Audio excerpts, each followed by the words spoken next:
Before I tell you what I did, let me tell you what she did first. She sat 2 desks away from me. She smiled at me every single morning. She remembered my coffee order. She laughed at my stories.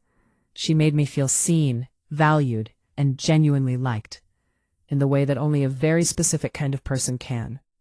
The kind of person who has learned that warmth is a strategy, that friendship is a door, and that trust, once given, is the most useful thing in the world, if you're willing to steal it.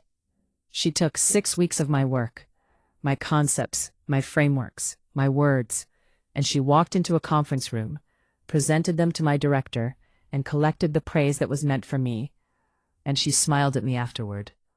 My name doesn't matter.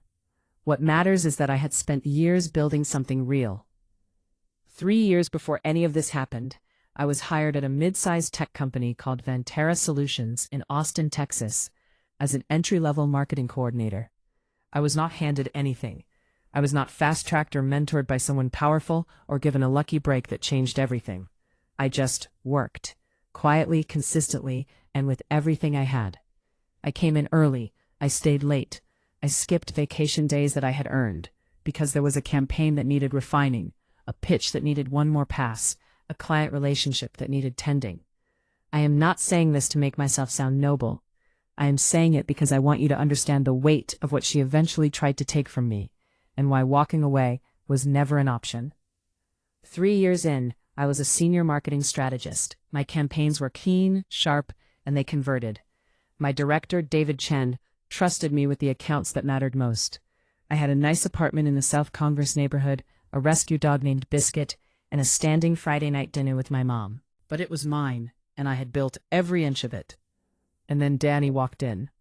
Danielle Marsh joined our team in the spring.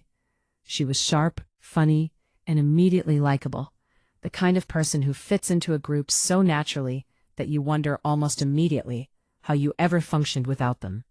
She sat 2 desks away from me. Within a week, we were walking to the coffee cart together every morning.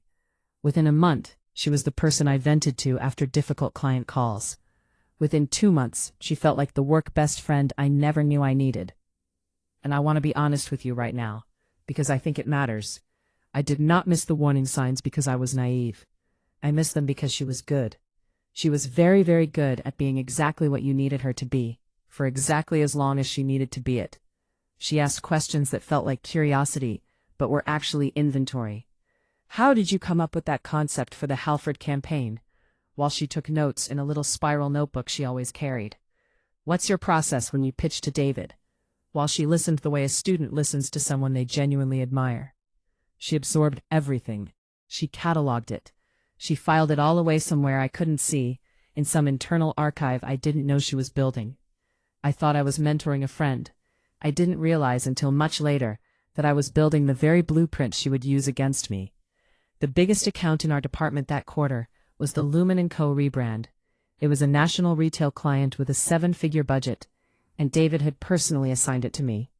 I had spent 6 full weeks on it, 6 weeks of late nights and early mornings and entire weekends, developing a brand identity overhaul that I genuinely believed in.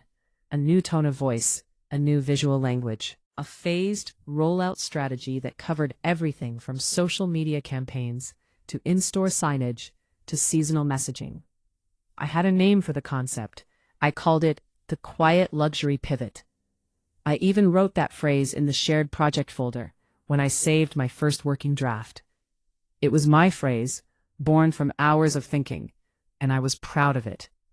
I told Danny about it over lattes at a coffee shop one Tuesday morning, because I was excited, because she was my friend, because that is what you do with people you trust.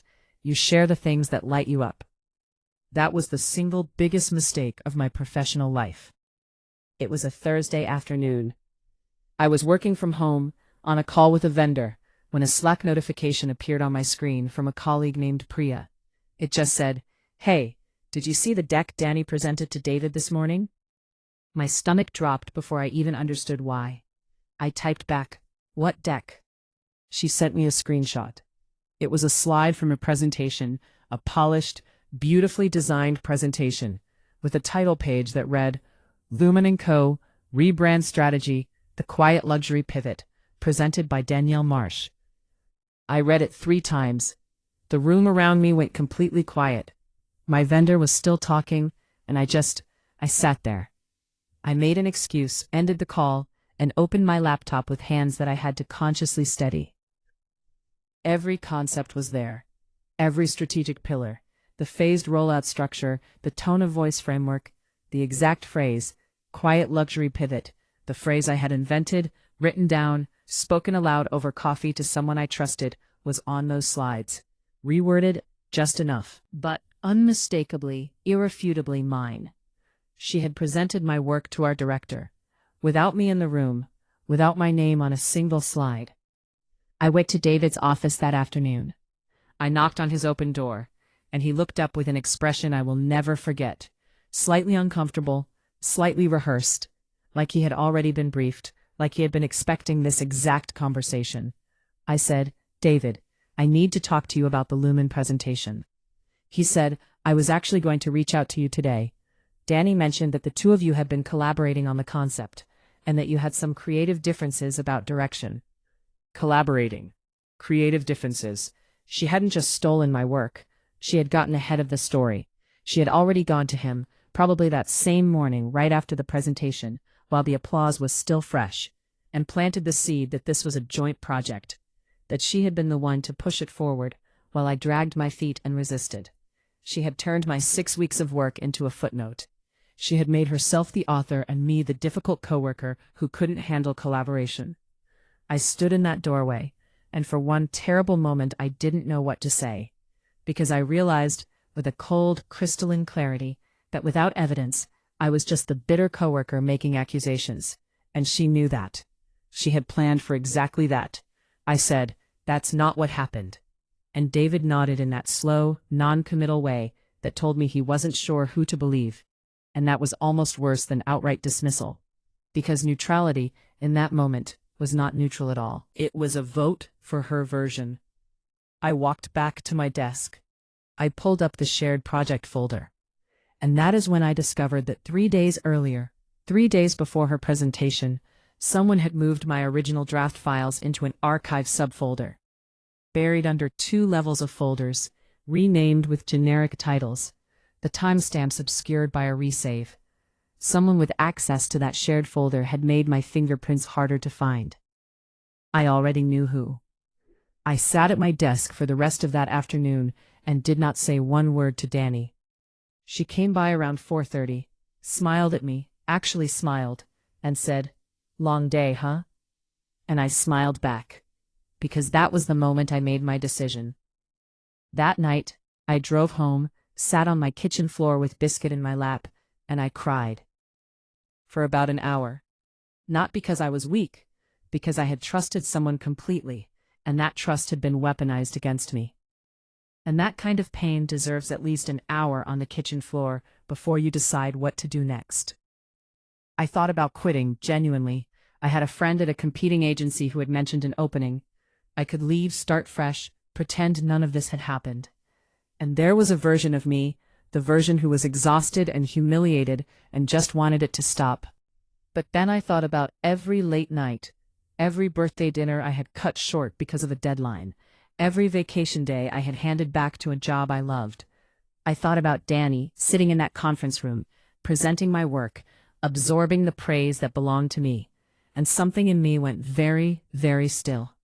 Quitting wasn't the answer. Quitting meant she won, and I had not spent 3 years building something real just to hand it over and walk away. I wiped my face, opened my laptop, and started building my case. The first thing I did was stop sharing. Not dramatically. I didn't go cold overnight or make a scene. I just quietly closed the door. Our morning coffee walks continued. I kept up the small talk. I laughed at her jokes. I answered her work questions with vague, pleasant non-answers that sounded helpful, but gave her absolutely nothing. She never noticed, because she had stopped seeing me as a person. She saw me as a resource, and she assumed the resource would keep flowing. The second thing I did was document everything. I went back through every email, every Slack message, every shared file with a visible timestamp. I found an email I had sent to a vendor 6 weeks earlier, 2 weeks before Danny had even joined the company, that referenced the quiet luxury pivot by name. I found a calendar invite I had sent to David's assistant to schedule a preliminary Lumen review, with my notes attached.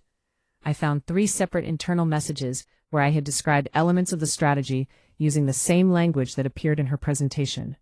I made copies of everything, organized it all in a folder on my personal drive, clearly labeled, with a written timeline that anyone could follow. Then I reached out to Priya. Priya was quiet, precise, and had been at Vantara 4 years longer than either of us.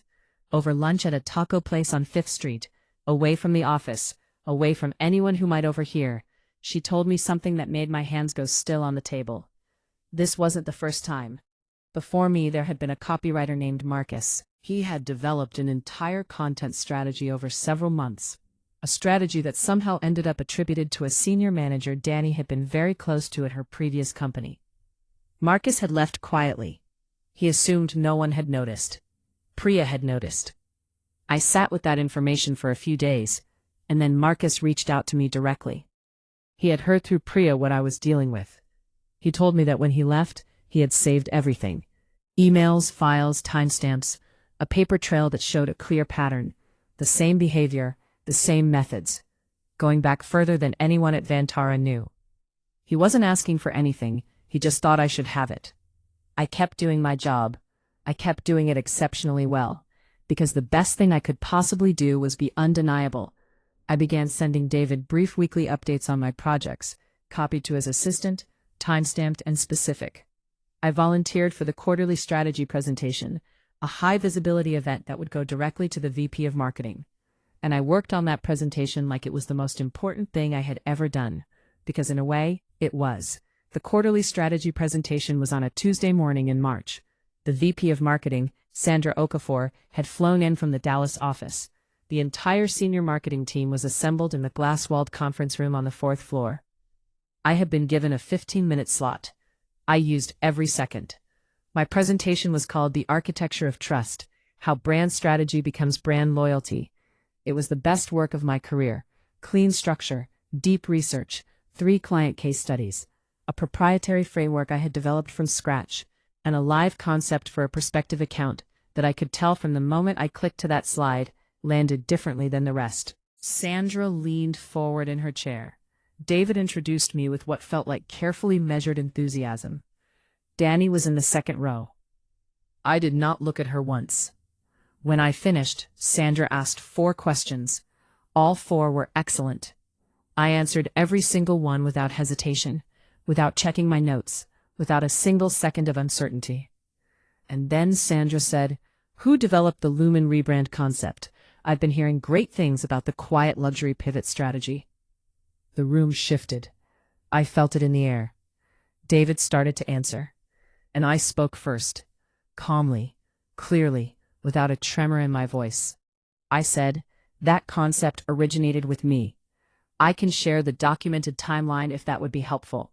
I have files going back to early January, including vendor correspondence that references the framework by name, predating anyone else's involvement." I was not accusatory. I did not raise my voice. I did not say Danny's name. I didn't have to. Sandra looked at David. David looked at his hands. And in that silence, that 4-second silence that felt like an entire year, everything Danny had constructed began to come apart. After the presentation, Sandra asked to meet with me privately. I brought my documentation. I laid it out clearly, chronologically, without drama.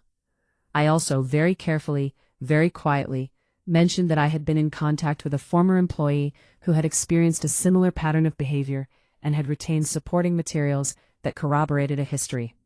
I did not weaponize it. I simply made clear that what had happened to me was not an isolated incident, and that I had evidence to support that statement.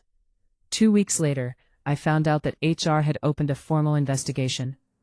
4 weeks later, I found out that Danny had been placed on a performance improvement plan, quietly reassigned to a junior role on a different team, and had resigned within the month.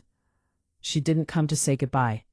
She cleared her desk while I was in a client meeting, and when I came back and saw the empty space where she used to sit, the clean desk, the bare monitor, the absence of her little spiral notebook, I felt nothing dramatic. No celebration. No relief that she was gone. Just quiet. Just peace.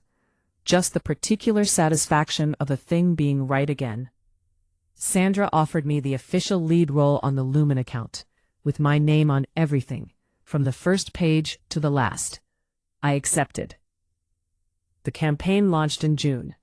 It performed 32% above the client's benchmark targets. Vantara held a small team lunch to celebrate. David gave a toast. He looked directly at me when he said the word leadership, and I think that was the closest thing to an apology I was ever going to receive from him.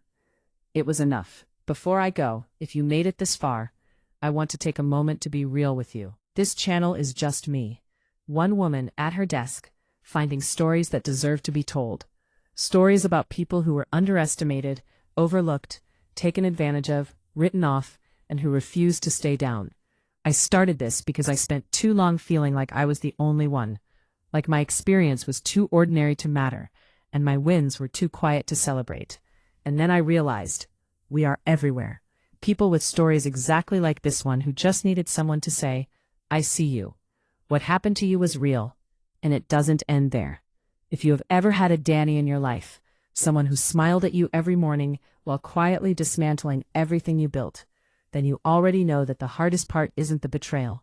The hardest part is deciding, in that dark and quiet moment afterward, whether to walk away or stay and fight. I hope you stayed. I hope you walked into your room, spoke clearly, and let the truth do what it does when you give it the right conditions. And if you haven't gotten there yet, I hope this story reminds you that patience, documentation, and an absolute refusal to be rewritten are the most powerful tools you will ever have. Hit that subscribe button for Reddit revenge stories. Every single subscriber tells me to keep going. And if you've ever survived a betrayal like this one, like button, because you earned it. I'll see you in the next story.